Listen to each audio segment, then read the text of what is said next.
My name is Naya, and I'm from Oxford, England, and my dad loves film cameras. Yo!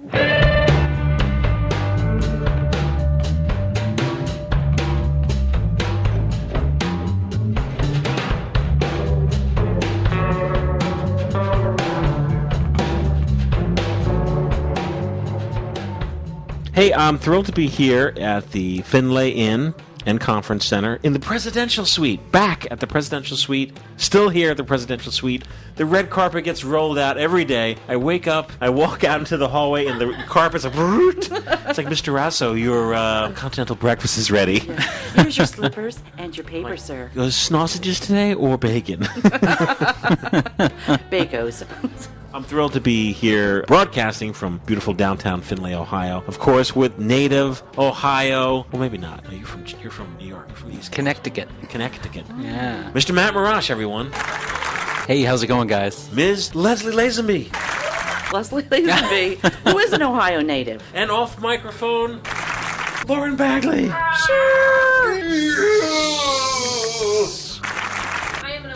You are. She's an Ohio She's native. an Ohio native, yeah. Mm-hmm. Well, I want to thank everyone for listening in. I'm really appreciative of folks that listen. Could you maybe try that without that date in your mouth? I'm eating. I'm eating an organic medjool date from A Taste of Dawn health food store in Butler, New Jersey. Yes, I put this in my travel bag. Good dates. They're good, aren't they? Yeah, very sweet. It's great to be here, and I want to thank everyone for listening to the show. We have an amazing audience, and I'm amazed how many people, you, myself, Leslie, Matt, Lauren, that we know, like they're just like, it's like a mini cast of characters we have here at the FPP. It is. And it feels like a community. That's why Our little family. it's all about hanging out and just chatting about what we're doing. Yeah. And that's very much what our listener letters are. Letters telling us, oh my God, I just discovered this camera. Oh my God, I bought a 420 and I just loaded it with film and I can't believe... Like, it's about just going out there and doing, and what we're trying to do is to get everyone as enthusiastic as we are about shooting film. And that's what it's about. It's about nothing else, really. So when we have our meetups, those are incredible days, because when you actually meet, all these folks.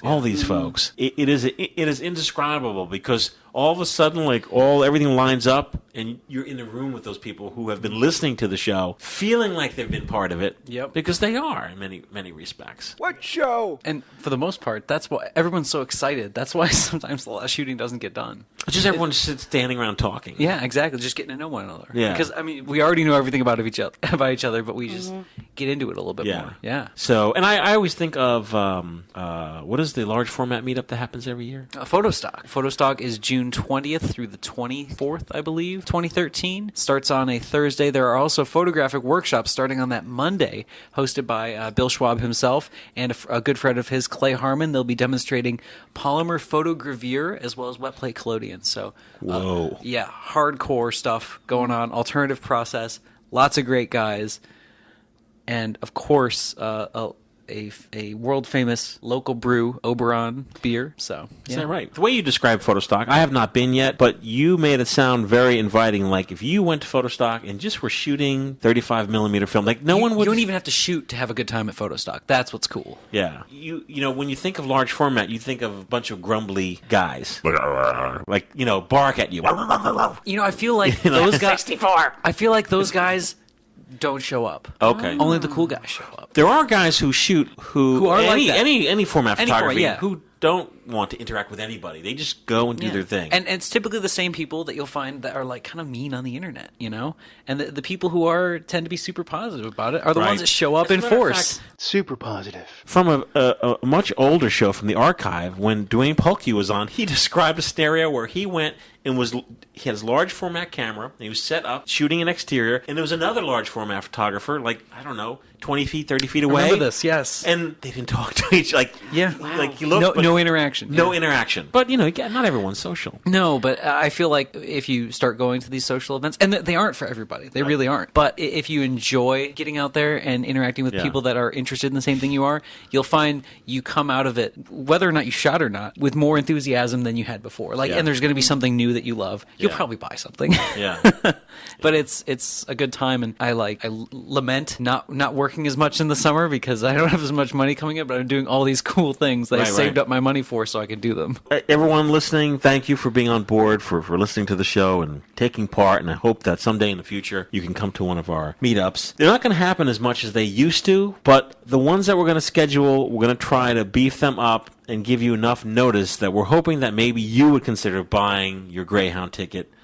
Is there such a thing anymore, Leslie? Yes, there is. Unfortunately, there is. Why are you asking me? Oh, I'm sorry. Greyhound ticket. Lauren, is there a Greyhound? Yeah, I worked at a Greyhound.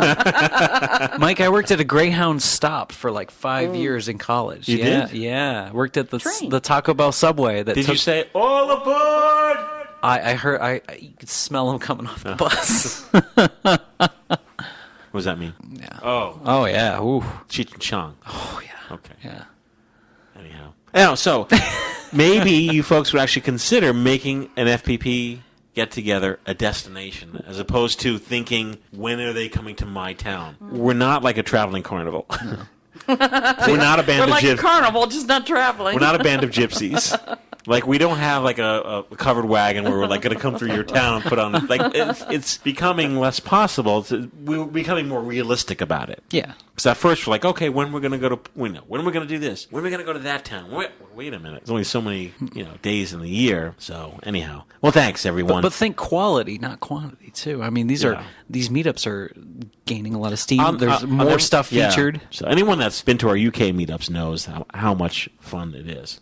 So if you're listening to the show, you can find us at filmphotographyproject.com. That's our home base. What show? We're also on Flickr. We're also on Facebook, so please do like us. And if you're listening to the show on the iTunes, can you go on the iTunes and write a nice review if you love the show? Very few people do that. I noticed that. Yeah. We need more reviews. Yeah, Because for everybody that follows us on Flickr, just kick us a review. Tell us what you think. Yeah, please do. And also, get out there, if you can, sort of like tweet or whatever that twit thing is. Yeah, tweet it. Twitter. If you could tweet about, just spread the news about who we are, because it's amazing how many people still don't know we exist. No, but they know the YouTube videos. Yes, they do.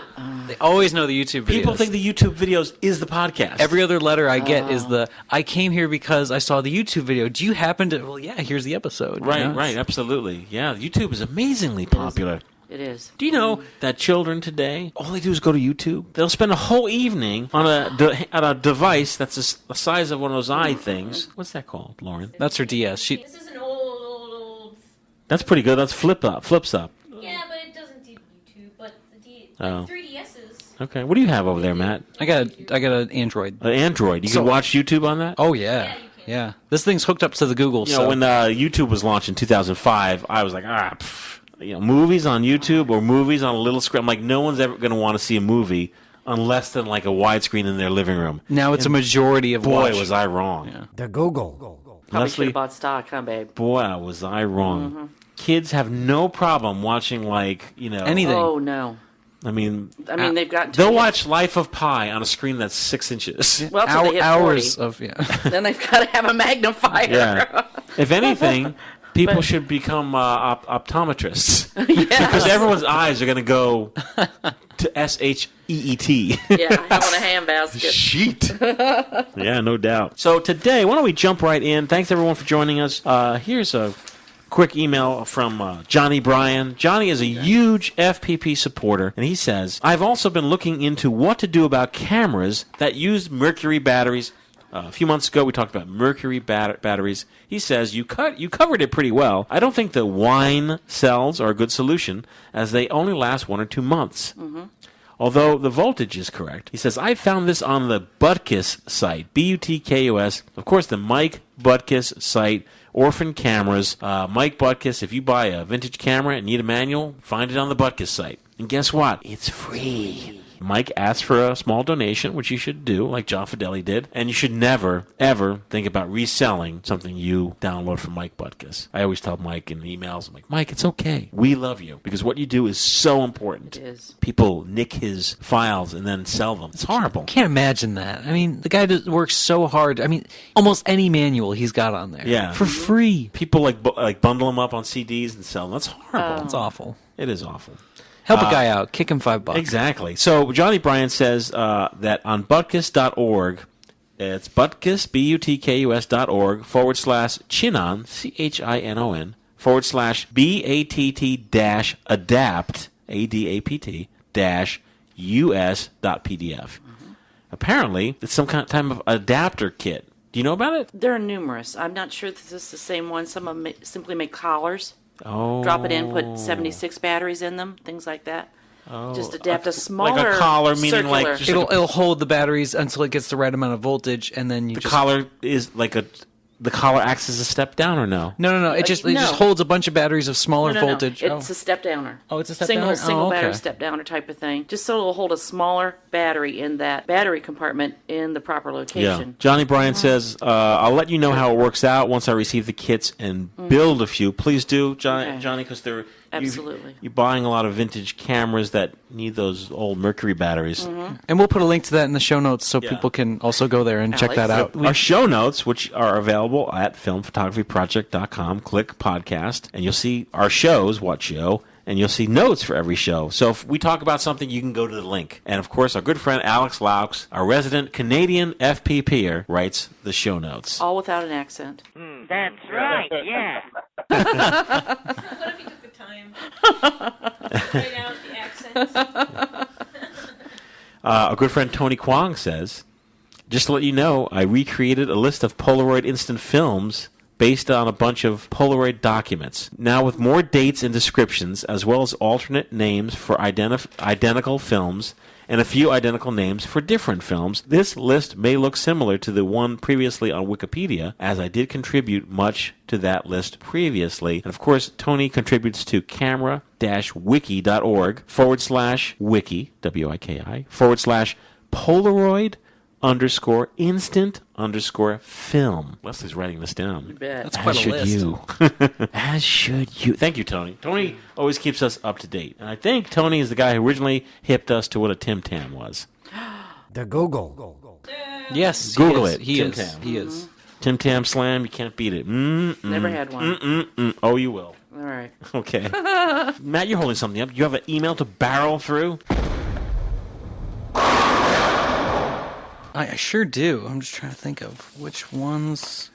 I mean, they're all good. Let's see. Oh, here we go. I talked about this earlier. So, this is from Adam Griffiths, also known as Out of My Brain on the Train on Flickr.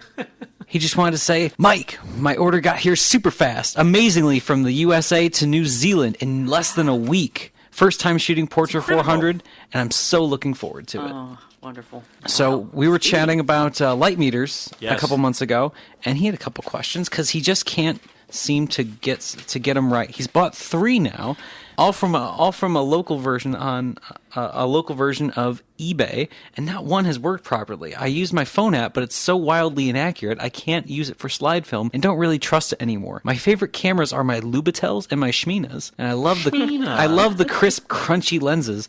None of my other vintage cameras come close, all fully manual. I'm sick of taking a punt on a bad auction and would happily donate to your cause or something if you had a giveaway that worked. I have some questions, actually. As someone who uses light meters, and I only use the Gossen Luna Pro F, but occasionally I'll pick up, in the studio I have a Minolta electronic, and I'll just be like, and I'll fiddle with it, and I'll do my meter reading, and it'll match. Mm-hmm. Also, everyone that uses apps for their iPhone has had nothing but amazing things to say, like dead on. So the question to Adam is, something's wrong here. I feel like it has something a little bit to do with the same crunchy, grindy look you're getting from said cameras. What's a said camera? The Lubitel. Lubitel and a Shmina. I was kind of had that feeling myself. Not, He's not dealing with a brand new camera here, No. so there could be a sticky shutter, a sticky lens, sticky blade, It's a sticky situation. It's a sticky situation. It may not Be accurate. The meter, yes. Yeah. Could be the camera. The meter's correct, but your camera, the possible. shutter's lagging, or And there's only a few ways to truly determine that, but I mean, running a couple rolls of film through it with a meter that works pretty well. does he mention what Will tell meters you. he has? The 3? No, he mentioned one of them was a Weston Master 4. Okay. And it vaguely works if someone could calibrate it. A lot of those the old meters have a little dial that you can use like a hex wrench or something. Yeah, and absolutely. just dial it in. Very sensitive though. You don't want to mess with that too much. No. I recently just had my classic Minolta 3 Yeah. analog meter. It went bust. Yeah. Oh, it did? Unfortunately, yeah, like something was clunky in it. Like Yeah. it was clinking around. I knew that was no good. One of them was like a ball bearing that Right. moved it, and then like something else went clunky, and my stuff was off by like 4 It stops. does sound like Adam's getting the film sweats about this. Like, Yeah, he seems to be sweating it. And I never want to like blame the camera, but blame the camera in If this, you have in this 3 case. the likelihood of those 3 meters not. Being completely off, yeah, No. it's very unlikely. Yeah. So use the same film, load both cameras. Correct. Get off. Expose them together. See if there's a difference. It's going to tell you one camera is different than the Well, other. I was going for to one thing, for a suggest problem. getting off the Russian cameras and trying a Japanese camera or an American camera. Like, just. Or recent, Oh, okay. or Yeah. a Sure. recent camera, something that the shutter's like spot on. Yeah. Yeah. That would help. Test on And things, narrow it down. yeah, and worst case scenario, I dare not say this on the podcast too often, but in a pinch, you can also use a digital SLR and a long lens, and that can meter for you too. Absolutely. Yeah, And when in doubt, Or shoot Portrait 400 because it's so Portrait forgiving. 400, you'll get you there. Yeah, Yeah, or a 35 millimeter SLR that has a Absolutely. meter. Exactly. In it. AE1 or yeah. any. They're really. very solid Yeah. for the most part. Yeah, So. and I mean slide film. You just have to get in there tight and meter for those highlights. So what's the bottom line we're telling Adam to try? Try one that has like an accurate shutter first off. Okay. And don't be quick to junk a meter, because a lot of times, I mean, it's going to be something else in your process. Meters don't lie. The human eye lies.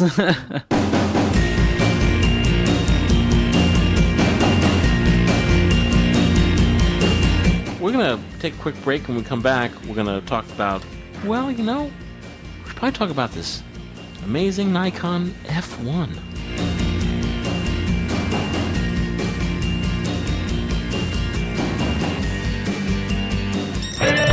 Breaking news. Yep, 110 Film is back. The film photography store is now stocking fresh 110 film, and if you don't have a camera, 110 new and vintage cameras. Support the FPP. Check out, try, revitalize your interest in 110 film. You thinking about trying it? You've never shot 110? Now's the time to do it. FilmPhotographyStore.com. We're carrying the new Lomography, the Orca 110 black and white, that's 100 ASA 110 film, the Lomography Tiger, Tiger 200 film, that's 200 ASA color film. The very last batch, 2010 expired, Fujifilm 110 200 ASA, John Fideli's favorite, and the Lomography red scale Lobster. 110 film. Amazing. And most recently, and most exciting, a brand new Color. slide film, Lomography Peacock 110 color slide film. Awesome new 110 film stocks. Now's the time to check it out. FilmPhotographyStore.com. It helps the FPP. Very appreciative of all the folks that have been to the Film Photography Store. Please do check it out. Thank you very much.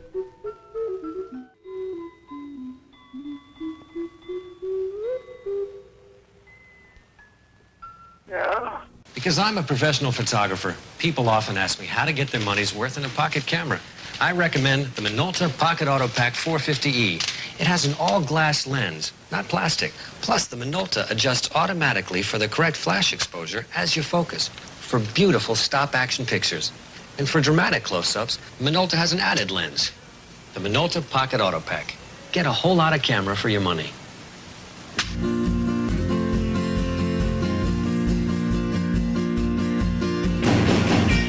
Hey, we're back.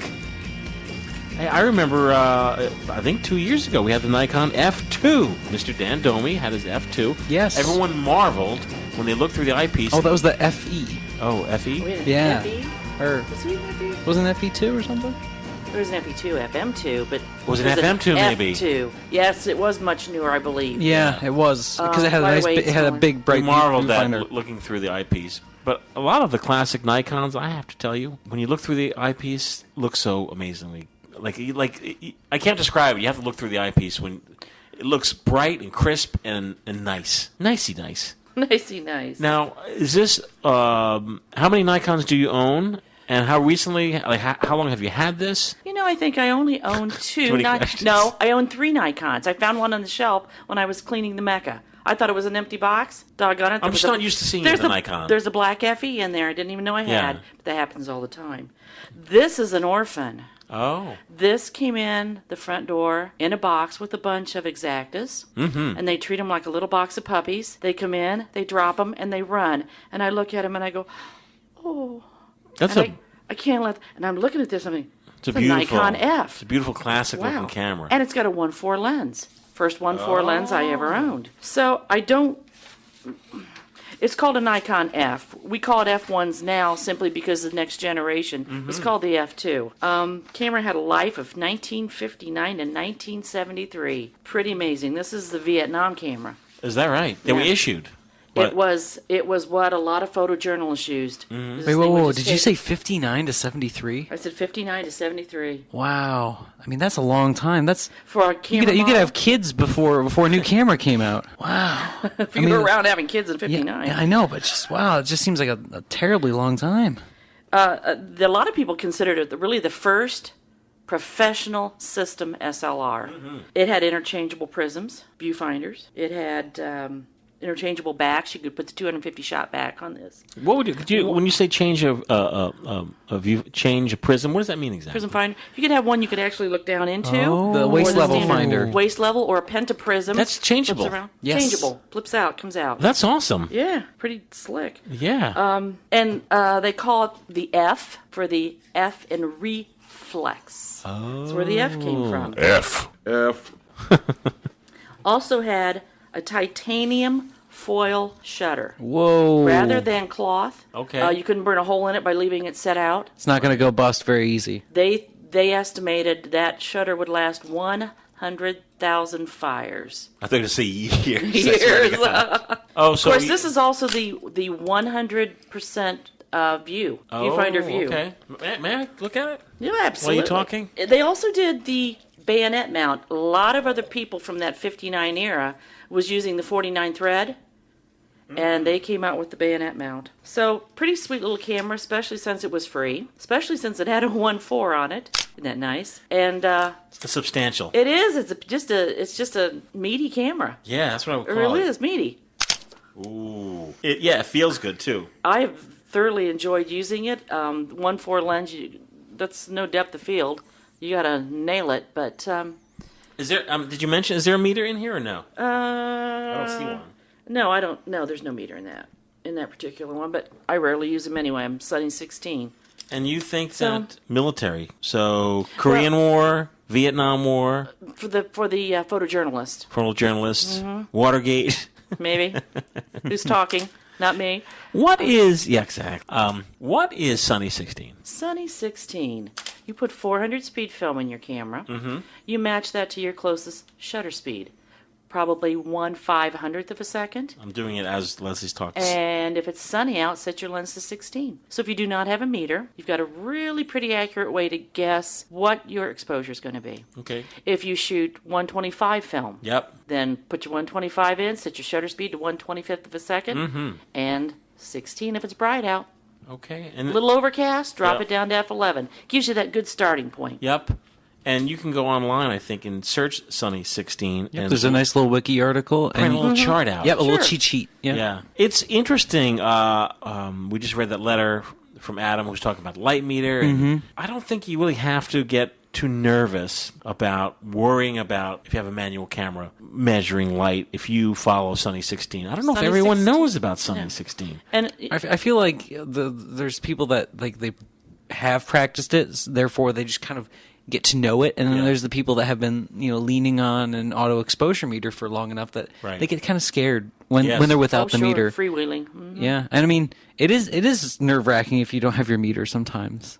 It's nice to go out and sort of you forget your. It's happened to me. You just forget your meter, and you have a camera with no meter, and you're just out, and you just look up at the sun, and you're just like, okay, and you just do Sunny 16. Yeah, feel it out. When I shot with the Canon FTB, of course, the whole meter issue. Is the meter working on the FTB? I don't even think I put a battery in. Oh, okay. I just went out and shot, and I thought, this is fun. Did you get your results back? Perfect. Perfect. Yes, absolutely. I usually test, though, with 400 consumer negative film to begin with. But it was a joy simply just to shoot and enjoy the camera. But look at that. Isn't that wild how the back does not swing open? The back pulls off. I did not know that. Well, and of course that makes it easy to put that 250 shot back on, things like that. Those things are monsters. Rather than, they are. They're a 250 shot back. 250 shots. Has its big cassette of film. It's a magazine. Yep. Magazine. It's like a sidecar. Yeah. A double sidecar. Yep. And because you've got the reserve and the take-up. Sports photography or what type of photography? Photography where you're going to be moving from situation you don't have time to put new film in. Do you still have to cock the shutter by hand, or was there? You could. Some use of them had a motor motor drive system. That's really interesting. that makes something as big as your Kiev over there. With how you got all that done, but you would load. How much film would you load? You put the whole 250 shot in. When I say 250 shot, like what is this like? It's like 100 feet, isn't it? No, it's not 100 feet. I guess I should ask: is that load of film still available in that incarnation? Like, can you still go on eBay and find such a magazine? You'd have to buy a bulk load. For the magazine, the actual back for it, or do you just load it yourself? I don't know. I never used one. I think you can probably buy the cassettes online, because I I know you can buy for the Hasselblad had a similar thing, right? Mm-hmm. And it was a 70 mil back. I think it held like 100 I can't shot. think of a practical reason to use it or seek one out, but I'm just asking. They're rare and very niche, but you would have to load them yourself for the most part. Oh yes, Olympus also made one. I wouldn't be at all surprised that Canon offered it too. 250 shot back on their pros. Yeah. So anyway, it's kind of been a sweet little camera to use, and I very well made. Enjoy it. Incredibly well made. I have no idea. I suppose there's somewhere I may be able to run the serial number and see when in that time frame it was made. I do know the history a little bit about it of the gentleman that bought it, and then consequently gave it to me. But I didn't ask him what vintage it truly was. But as typical with all my cameras, I thoroughly enjoy using it and love it. I really do. Yeah. Do you develop a favorite? Do you have a favorite 35 millimeter SLR, or I do. What is that? Kind of. Depends. You have a few. Just spit it out. Olympus OM1 or OM2 for lightweight, fun, small, terrific cameras, great meters, that type of thing. Very system. And then I do like my Minolta 600 SI. Yeah. I think of you and Dave Mahaly, FPP listener Dave Mahaly. You are like Olympus through and through. Olympus folk. Grew up that way, yeah. Born and raised on it. Cut my teeth on it. Yeah. Choose your analogy. And Minolta. Part of this is because I retailed those particular things, and this is fun. This is a little fun Findlay tidbit. Used to be 2 camera stores in Findlay. Mm-hmm. They got along very well. We also didn't sell the same camera brand that the other one did. We got along that well. They had Nikon and Canon. We had Minolta and Olympus. Okay. So that's the reasoning kind of behind that. Yeah. And why I really like those two. The Minolta's nice because it went into all my lenses fit on Sony Digital, and I can, shift over there if I need to. Well, that's pretty awesome. For as little as I shoot 35 anymore, this kind of makes me want to go back to it. I really like the feel of the Advance on this. For me, that's a big deal. I don't know why. It's not plasticky or anything. It's very solid. It was a big deal at the time, though, that was a single stroke Advance. Yes. Mm-hmm. Because you don't want to get that at the end of it, and then you get half. Exactly. It's awful. Yeah. No. Like that. And the back is the way the back comes off is reminiscent of a Leica, I'm sure, for a lot of people. So very, very cool camera. Leslie, I'd like to mention, since we're just talking about your gear, that a few months ago, not too many months ago, you were featured, as was I, in the Analog Revival website. Yes. How much fun was that? It was fun, but embarrassing. Why? Because they wanted your camera bag, and Leslie doesn't have just one camera bag. Oh. Because number one, she's a girl, so she has two. Because they have, a small pack for day tripping, and then a big old one I can expand the sides out. Was it tough to write? Did you did you have a difficult time kind of keying in on what would be in your bag because you have so many different bags of film? No, it wasn't hard at all to write. Was it fun? I did. It was very much so. I always think it's discouraging for the average person to see how much crap I've got and think, oh, I got to have one of those. Well, no, you don't. But still, all the same. I did get a lot of comment from people. In fact, even Jim Austin said he absolutely enjoyed reading. He said it was very fun to read that. So I don't know who's coming up next, but we'll have to watch for him. This is Analog Revival Interviews.blogspot.com for folks out there listening who want to go check it out. It's an interesting site. What country does that hail from? Do you remember? I do not know what country. I don't. Somewhere in Europe or maybe even the Norway area. I'm drawing a blank. Yeah, I'm drawing a blank. I have a shameless plug, though. Oh. Speaking of blog features. Yes, blog features. Okay, so that's right. There's a new I forgot. Oh. And we get to talk about Polaroid because of it. So like, oh yeah, Leslie and I are on a blog. That's it. And Matt's like, me? What about me? No, not that bad. But there's this new instant photography. They're all about instant, but they do kind of vary like what kind of instant. It's called SnapItSeeIt.com. Mm-hmm. They have a really, really hip new site with the blog. They do weekly features. I believe they kind of partner with Impossible Project and have hosted some workshops. They also partner with, I believe it's Instant Film Society, but all the instant film guys are very tight. They all plug each other.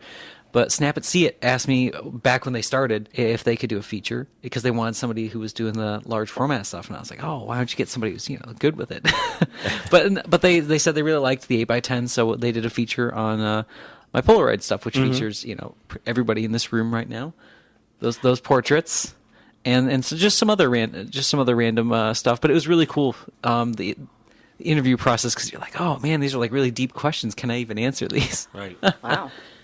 Because they ask you about like the philosophy of how you shoot, why you shoot. Does instant change how you shoot things? And it's nice answering those questions because you're kind of like taking a step back and looking at your own work or the way you work from an outsider kind of an outside perspective. So it's kind of neat. It makes you think. And when you read those interviews, you're kind of like, oh wow, that's you don't recognize it's you when you read your own article. I'm sure you guys felt the same way reading your own. You're like, oh hey, it's pretty cool. Not quite as cool as being featured in the Finlay. Oh jeez. Finlay the Courier. April 11th, 2013. Oh jeez. In print. It's in print. Yeah, it is kind of. It's always neat getting those little features, and I support as many different blogs, and I just try to get the name out there. There was plenty of FPP plugs. Don't worry. Yeah, absolutely. Well, Matt, you're out there more so than me. I can't speak for Leslie, but I think Matt's really out there digging in, shooting. You're shooting a lot.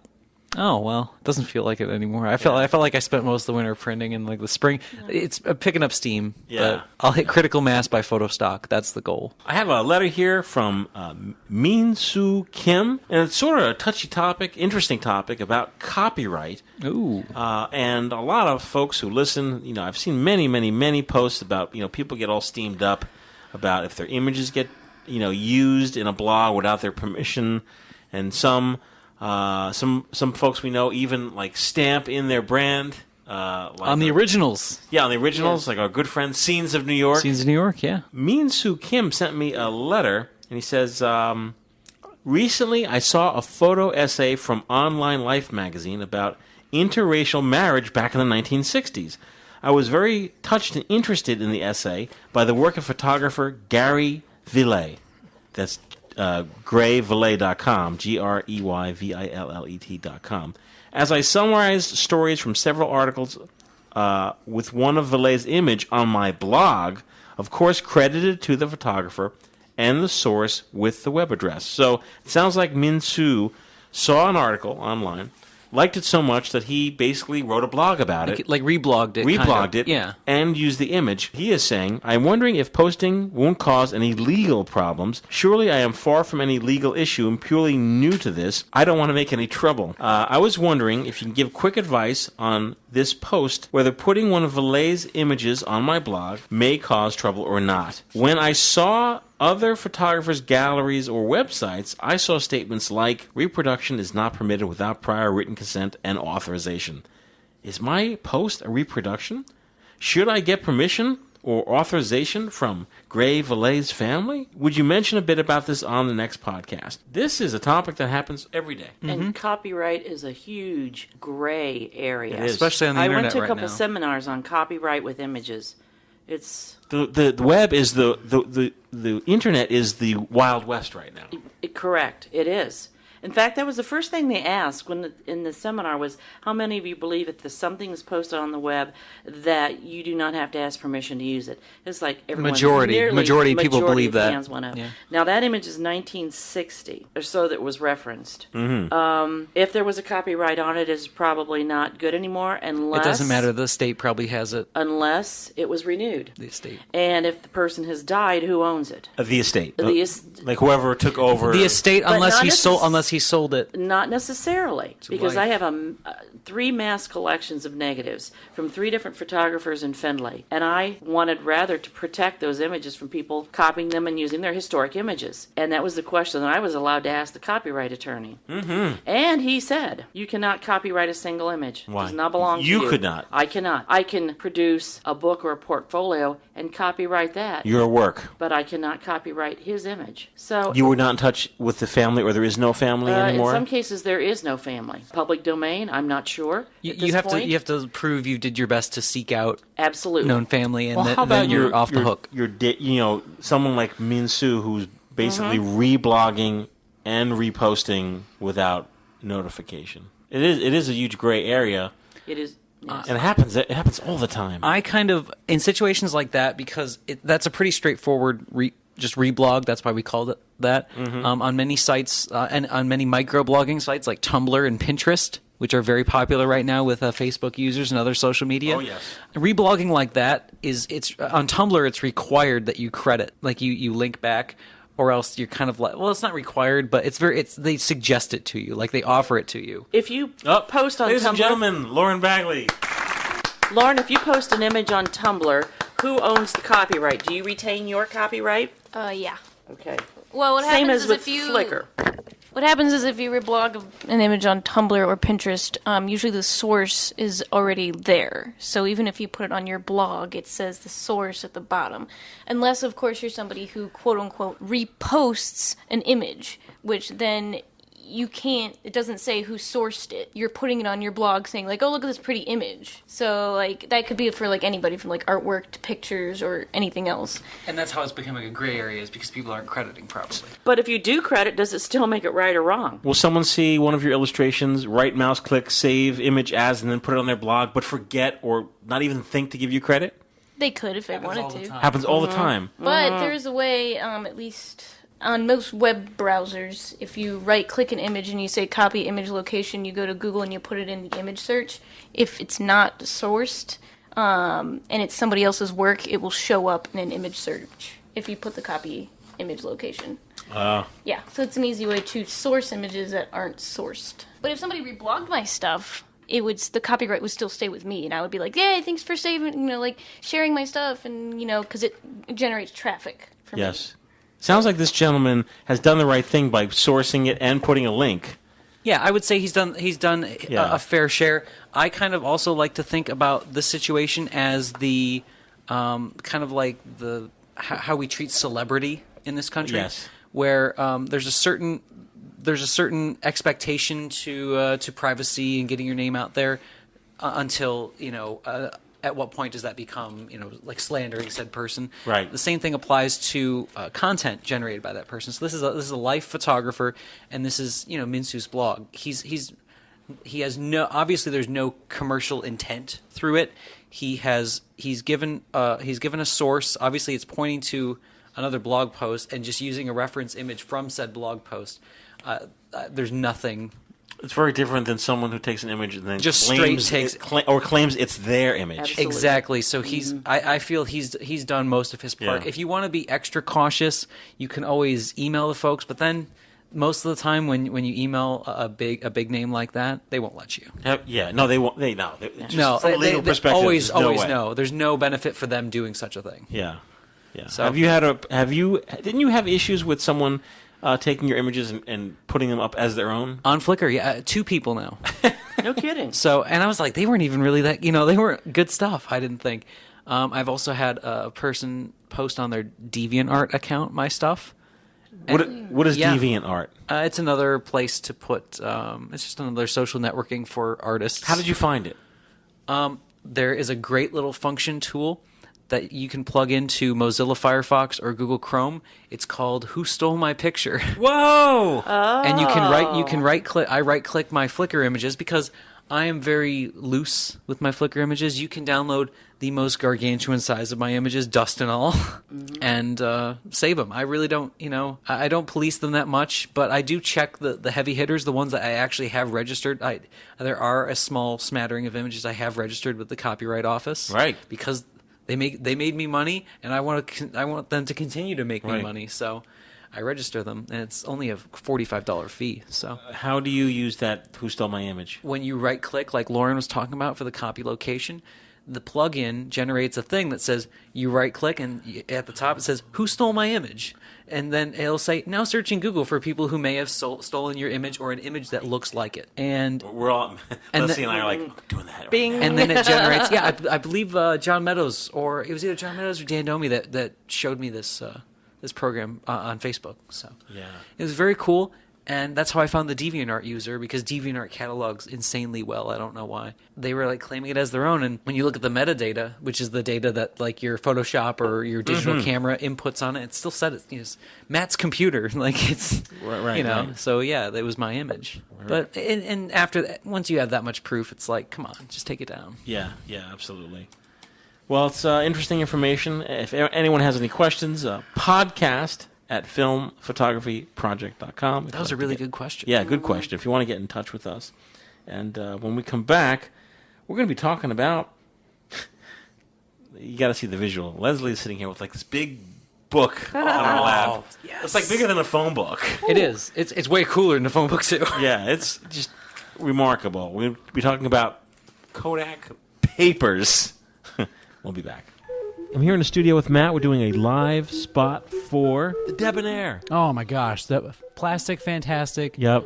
Easily the coolest 120 toy camera out there. 120 toy camera. FPP found 2,000 cameras up in Rochester, New York. They're now in the FPP store. It's $19.99 US. We're sending out a lot of cameras per week. As a matter of fact, some of the folks at the show that we ran into, What show? had ordered from the FPP store. Lately, myself, Matt, and Leslie from Imagine That, Imagine that. sprockets. Oh, they just look fantastic, Mike. We instead of using 120 film in the FPP Debonair, which is a 120 plastic camera, myself, Matt, and Leslie have been dropping in 35mm cartridges. It fits perfectly. All you need is like a piece of like Packing peanuts, packing peanuts. some gaffer's tape, Yeah, one on each side. and you're good to go. It fits in perfect and Nice and snug. nice and snug, and it creates your image on 35mm film, includes the image onto the sprocket area of the film, which is Very cool. when people see that, they're like, whoa. How'd you do that sprocket photography? So the FPP Debonair filmphotography.store.com. I know it sounds funny. You'd be like, Hey man, you have 2,000 of them. it's a limited amount. Think about it. That's it. How many you guys and girls out there listening? We have way over 2,000 listeners listening to FPP regularly. Get it now. It is the coolest camera. Number one recommended by myself, Matt, Leslie, anyone that's used it so far, 2 thumbs up. So filmphotography.store.com, 120 film cameras, there it will be. Check it out. Yeah. Hey, we're back. Oh my God. Look at Leslie, like huge book. And it's like Kodak, and the word papers is like stenciled across the papers. Papers. So, Mike, I got to preface this one. When I first came into Leslie's shop, she has this story she tells just about every person, about teaching and what she would say to any group of students that were starting out in the darkroom printing. And she pointed me to this book and showed me some of the lovely things you can do with printing that, like, somebody like today that is new to film and new to the darkroom, all that stuff, cannot imagine what printing was compared to what it is now. Right. Like, you have to explain to someone, a student walking in, that the process of, because as you mentioned, no one thinks about, shining a light through negative to a piece of paper to make their own prints, especially in today's age of everyone's getting their negs and scanning them. People or even film. just like having one or two papers available. Leslie, can you take over from here? Well, you started to tell me someone mentioned this the other night, and I finished his sentence. I said, anytime I would develop a roll of film, when I pulled that roll of film off and I look at those negatives, I knew what paper I was going to print them on. That's experience. And at one time, I believe the University of Toledo asked me to come up to speak to their photographic students. I'll tell them what I do, my darkroom procedure. I go in the darkroom and I look around, and I had 17 different papers. I can't tell them that. That's discouraging. But that's the way it used to be. We had such paper choices. Now, I'm happy to say this is before my time. Not many things are today. Working retail for many years, being a Kodak dealer, this is a Kodak dealer product. This is not something that's available to the public. It is about a 12 by 12 binder. It's probably 3 inches thick. The classic yellow with red printing. Of course. And there is a full 8 by 10 shot, lovely image. And these had to be contact prints. Most of them are. There were that many papers? This is the papers that were offered in 1967. Amazing. And names that have gone on for years, and they divide them down to contact printing, enlarging papers, because there were different speeds, different types, and Portrait, a very warm tone paper. There were paper bases that were warm, and the image was warm. Cool bases, warm, and you just really, and the surface difference. Are these all black and white, by the way? Yes, these are all black and white papers. This is called Tweed Luster. Like, look at that. That's beautiful. That is the surface. And this is one of my most treasured things, actually, that I have, or probably lifted from the store before it went out of business. But just simply even Ectolor, that is amazing. And I mean, even the images in here are classic 60s, too. Oh, yes. Throughout here that have incredibly rough textures. Right. They'll tell you what those are used for. They were used for big enlargements, to hide grain, or smooth papers. And I think probably part of this book, even some of the shots in here that are glossy, the image was really chose to enhance that glossy look. Right. I'm just going to hand it over to Mike, yes. because this Thank is... you. Now one thing to note, Mike, these are black and white images. I've seen black and white books that are younger than this, and the images are already starting to kind of fade or tarnish.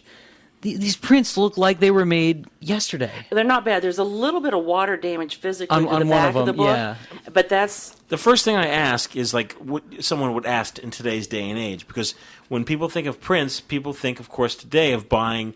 You can go to Unique Photo or any large store, and they have a whole section of papers. It's all inkjet papers. Yeah, absolutely. Everything in here is printed in a darkroom. These are not lithos. They are not. Correct. This is silver gelatin. Silver gelatin papers. And at incredible. That point, 67, I don't believe there's any RC paper. There's one in there. Is there? There'd be the original polycontrast. The original and the Medalist paper. Okay. And see exactly. those gloss are ridiculous. Is that opal? That's opal. See, I still know some of them. Isn't that opal beautiful? Goodness. Now, my favorite paper, Mike, is in the very, very back. And it is? It's Azo. But here's the cool thing about Azo. It's a contact speed paper. Yes, it is. There's so much good silver in that paper. People are still printing on Azo from the late 60s. Like, is that right? That paper is still good. I used Azo paper for contact printing. Now, we're talking, so everyone out there listening knows what we're talking about. This is paper that you buy. I mean, there's modern papers, which we could talk about in a second. It's a paper that you bring into a dark room that you would use an enlarger to shine light through your negative onto the paper. Then you take the paper and physically put it in a developer, then into a stop bath, and then into a fixer. And then wash. A long wash. We refer to it today as wet printing. Yes. The wet darkroom. The wet darkroom. Or if you have a large enough negative, or even like a 6x9 medium format. You could do a contact print, yeah. And that's the back, what you're looking at now, the Azo, that's contact speed. This is a slower paper. Right. It's got more silver in it. It gives you a nice, beautiful tonal range. Now, back in the day, I'm assuming there was still an optional printing, which was the printing press, which is known as litho, which basically it's like a newspaper or a magazine. They'd use separation, like 4 black and white negatives to make a dot pattern print. Yes. So like Life magazine was printed on a printing press as opposed to chemically in a... Absolutely, right. Yeah. Back then, that was it. There was 1967, those are the options. There was no inkjets. There was no printers at home, which I know, we're saying this, but folks out there listening who are younger may not know that. Absolutely. You're correct. When you're born and there's an inkjet printer in your house, you don't really think about that there wasn't, and what did you do? Yeah. It's a mind-boggling process, Not too. as mind-boggling as the nacho cheese Dorito. The Doritos Locos Tacos Doritos. Yeah. Yeah. Not as mind-boggling as that, but this is mind-boggling. And you're looking at someone, you guys are looking at me, who, took photography classes and worked in a darkroom and know about all this. It's like, it's opening up a part of my brain that I thought was closed forever. Gone. It's awesome. Isn't it just it's amazing. And the surface choices. This wasn't just glossy and matte. No. You've got an E-surface luster. Others call This it is amazing. pearl. Portrait There's the tweed luster. And it was just coded as R. Yeah. So you knew your E was luster, F's glossy, R's tweed luster. There were G surfaces. Can someone find this book on Wow. eBay or in a Craigslist where you go meet someone in a parking lot? I would say the best chance is maybe like estate sales or little Well, you see, antique shops. that was not available to the public. So it's not like they printed... That this many is a of them. dealer item. You were Yeah. given one of these. So Oh. that makes the... So a dealer would. This is a rep who would go into a photography store and use this to pitch these papers. No, to the dealer would have it to pitch them to the public. Oh, so if a So- store went out of business, maybe. Yes, exactly. A clean out, a store clean out. Exactly. Yeah. And that's why I like some of the local antique places, because old stores Look will at that. buy up. Here's the same negative image, but printed on 2 different styles. They toned one. Yeah. To show its tonability. Because how would you tone it? Brown toner, sepia toner, selenium toner. You'd actually pour it into the developer? No, it's another step. Actually, you for can, most part. You can put toner in the...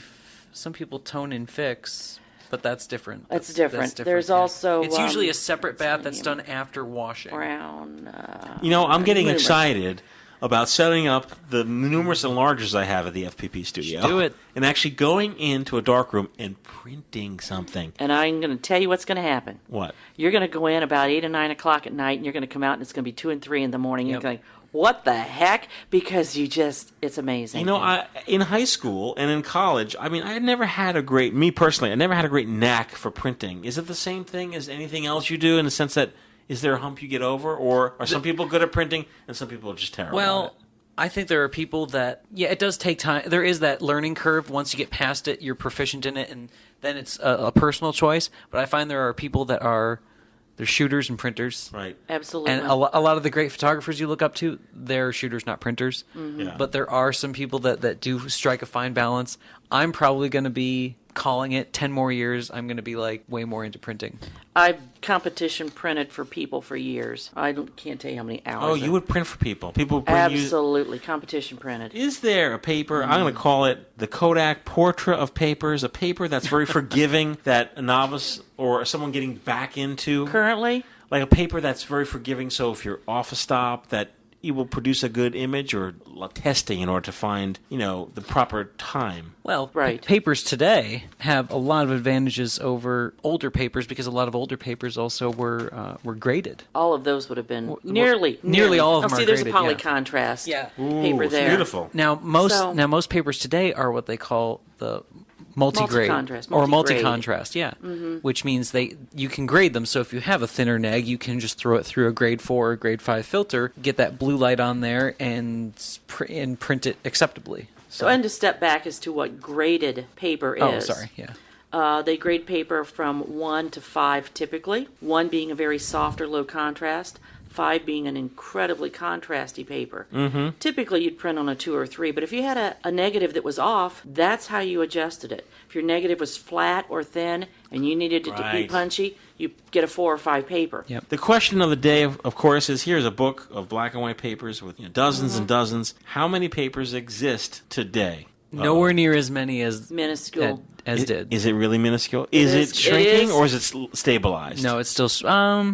I No, would it's about almost- stabilized. I would maybe, yes. Maybe We've really maybe just since gotten to this 2010 it's point, though. stabilized. Yeah. Mm-hmm. Because the big shock came in 2006 when Kodak just shut off all their black and white papers. Absolutely. Is that right? That Yes. really kicked a lot of people down off of printing. What's the shelf life of paper? Ooh. It's the same as film. They have expiration dates, but you can freeze it, Yes. and it holds a lot better Depends than on how film it's stored. because it's slower for the most part. Okay. It's a lot more sensitive, I would say, to the room temperature storage than It is, than and film. humidity. Paper. Yeah. Oh, what people also humidities, don't yeah. realize, paper has a speed just like film. Yep. Oh, It's fast, slow papers. interesting. Poly contrast, and then they made poly contrast rapid. Yep. Oh, very And nice. it's rapid RC. Faster paper. You could print with smaller f-stops, sharper print, Yep. supposedly type of What thing. companies are making paper for your darkroom these days? The big names. Ilford's still very committed to their black and white. They're kind of I would say they're now the industry standard. Black and white only? Ilford? Yes. Okay. Kent Mere, Kentmere, Arista. Arista, yes. Adox. We wouldn't do Adox that. is one of them. Yes. Photochemica, FOMA. Are they making paper? no more. No more. But they still have some. If you go to all of these, you can find at Freestyle. I knew it. Freestyle. Like they have a great selection, and they do have some of the best prices because they are the only ones that get these papers. Does a color paper still exist? Oh, Yes. absolutely. Yes. Fuji. RA4. Fuji rules the world in color papers. that right? Yes. And do schools still using color papers and having like these beautiful color processors? Yes. We have one locally that does. Yep. Is that Just right? up north at Owens Community College in Toledo. Toledo, Ohio. They Oh, yeah. do color. Yep. When I was in school, Bill on the Hill, William Patterson University, I took a color course and they had a color processor. Yes. Which was, hot stuff back in Those the are 80s. great. So you just stick it in and it Yes. does the rest. Yeah, it was Because really- it's a very touchy process, just like all color processes. Very Well, temperature. it is. Yeah. It is. There used to be a lot of home darkrooms though that did color work. You could buy a box of 8x10 paper and cut sheets. Yeah. And we had one, and this is so obscure. We had a product called Parcolor, Parcolor. I've heard of that. Parcolor was ingenious because it would do negatives or prints out of the same box. They made a big deal at the time. I know they're not so tricky now. They would actually do a demonstration and slosh their coffee in it and make a print. This stuff was so forgiving. Right. It with traditional color chemistry and paper, if you're off a half a degree, you've thrown everything your out of print's whack. off. Your print's off. So you really had to maintain that temperature. Usually time was always the same.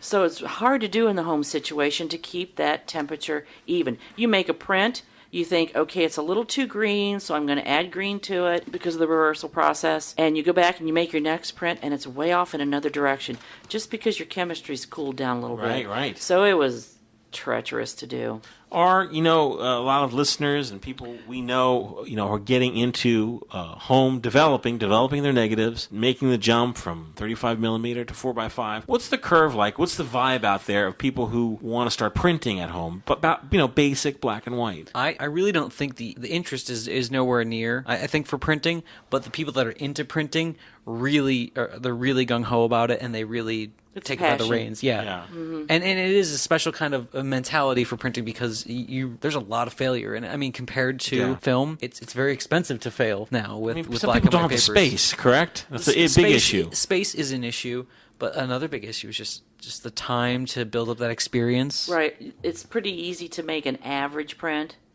but to make a stunning, beautiful, perfect print. Yeah, to really work that negative into Absolutely. the print you want. How popular? Because I noticed many months ago, kind folks at the Aperture store opened up a public darkroom. Yes. Is that trendy? Like, is that something you could find in like a city? Big cities, yes. And we're talking 100,000 plus. Right. Probably could find one. Anything less, though, it's very, very hard. You should take a course at a college, right? Community colleges Absolutely. are... Take a course. Yes. Yes. get access to a darkroom. Much cheaper than any public darkroom ever, and better accountability because students have to sign in. Someone's always cleaning up. And There's chemistry there. Yes, Like everything's there for you. definitely a good way. Yeah, that's great. This is amazing. This is quite an artifact. Kodak Professional Photographic Papers. It gives us, I think, a wonderful appreciation of how it used to be. Absolutely. The quality that they were turning out, putting out. I don't know, it's amazing. Mike, you can probably tell Leslie and I just light up when you talk about printing, just because it's like We're printers. Yeah, we're printers. Yeah. By the time I'm an old man, I'm probably not even going to be doing photography. I'll probably be doing like printmaking, like with ink and paper and wood, and just because everything feels handcrafted when you do it. Even though there's light and chemistry taking care of it, there's something handmade to the process. To take your to shoot and then process your own negative, then make your own print. It must be such a sense of accomplishment to actually have something that you created start to finish. Especially since there's nobody to blame but yourself in the whole process. You can't blame it on the lab. You can't blame it on some jerk you told to print your neg. Like it's just you at the end of the day. So. It's an even bigger rush when you get it right. You're like, yeah, I've got it. Problem in school with bullying, where bullies would be like, "Print my neg, punk."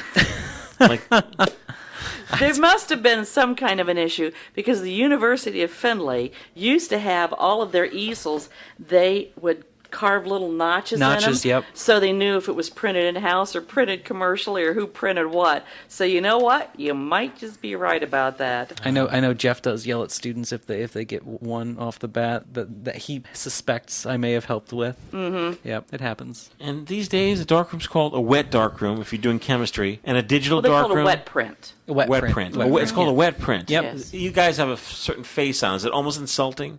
No. The things get sort of like categorized now. It's just the whole analog film. Like there's just these buzzwords for everything. Exactly. And I embrace them because you just have to be able to talk to people on the same level. It is what it is. It's changing. There's the dry darkroom, which is the digital darkroom.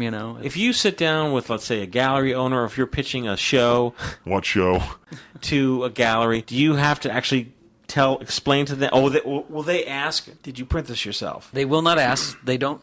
For the most part, they don't seem to care. But when they do care, then you've got them. You know what I mean? They want to sell you as a true artist. It gives them something to talk about. Yes. Exactly. So, if they even care at all, which some places don't, right. A lot of the higher end places, they don't care. They're all about the image, right? Because they're trying to bridge the two media.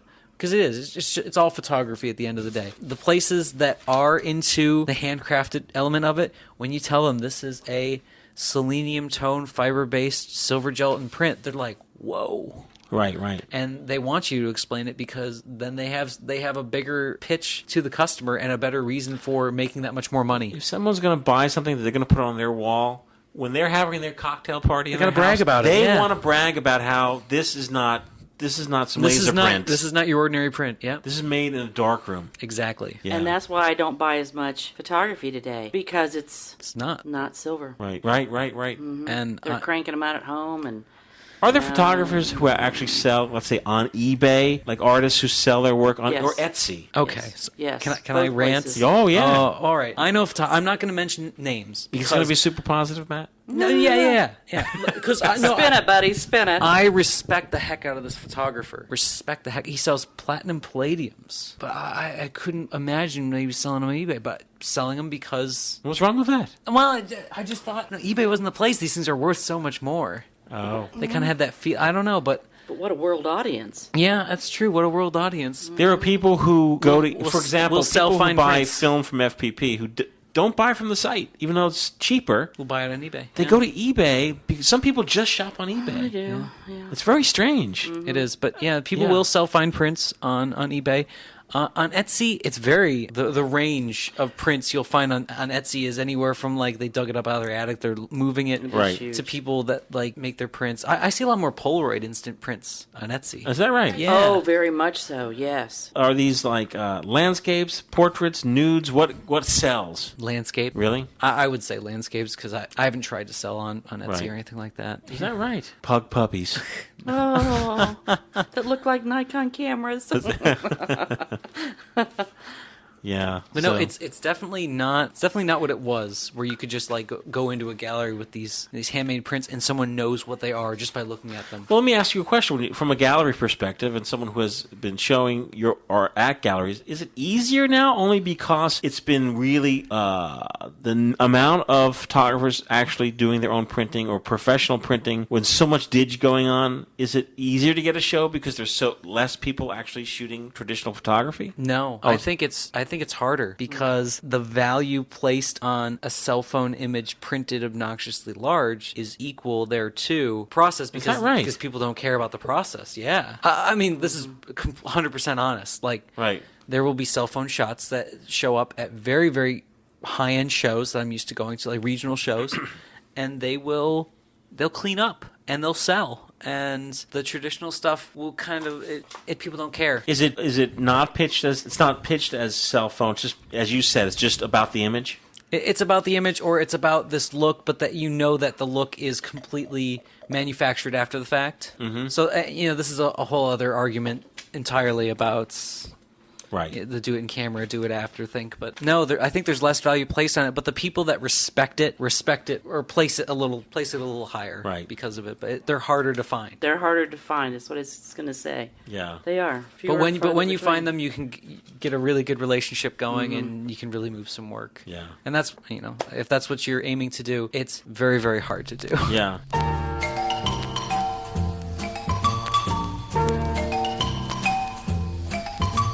Well, you're not going to believe this, but sadly, we're running out of time. I just want to remind everyone out there we got everything covered for this shoe, right? We have some stuff left over, I know, but we're going to get to it. Let's roll over. I want to remind everyone out there that you can visit us on Facebook, on Flickr, our very own site, filmphotographypodcast.com. No, but the stickers look great. Yeah, new stickers in the FPP store. The stickers look really great. That's right, Lauren Bagley. Who illustrated the stickers? Lauren Bagley. Not the strudel. Not the strudel. That's right. We have new stickers. We always have fun, awesome stuff. Like if you buy something from the FPP stores, there's going to be like something thrown in the box. Free swag. Yeah, free swag, fun. Bling. Stickers. You stick it on your shirt, stick it on your head. Stick it on your vehicle. Stick it on your vehicle. Yeah. Although, I don't know, those stickers, they might just like, one rainstorm. Leslie's holding on, yeah. Oh, is that in your vehicle?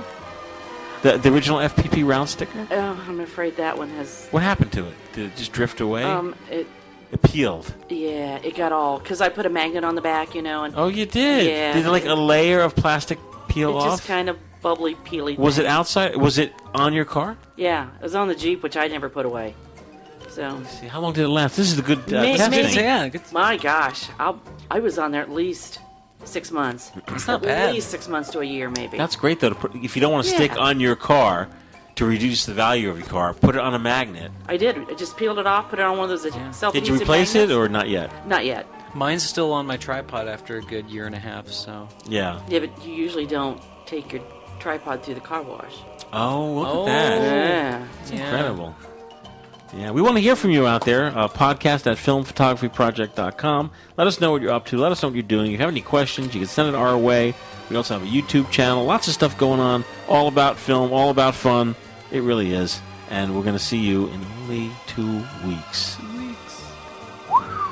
Okay, gang, what are we eating? Okay, but this is a question I want all of us as a round table sometime to answer, whether we're all together or On not. the show or off the show? On the show. Oh, on the show. This is an on-the-show question, but you need to think about it. Hot seat. Bonus. Yeah. Go ahead. What piece of equipment, photographically, have you used consistently the longest? That's a great question and a very For all important of us, question. I know, I'm pretty sure I know what yours is. I got my answer. What is And mine? yours is going to be your Gaussian meter, isn't it? Yes. I've been using my Gaussian meter consistently since 1986. Yeah, because sometimes we put things away for years and we get them back out again. But Always in my bag. Yes, always in your bag. Yeah. And I was just really curious, what's that going to be for all of us? Some of, like Dane and Mark's, at least they're not long-term shooters necessarily like we are, but still, there's going to be an answer there. What do you got in your bag? It's going to have to be my Minolta meters. Your Minolta meters? They're tanks. I mean, Okay. you have to bang those things. I mean, I got a 4 and a 5. It's a digital readout, right? Yes. Like the old-fashioned digital readout, like it's not backlit, it's just a little digital display. 80s, right? Yes. Yes. Yes. The Yeah. old- Yes. You can't old kill them, SG. right? Well, mine are still taking. I killed Mine mine. are both flash meters.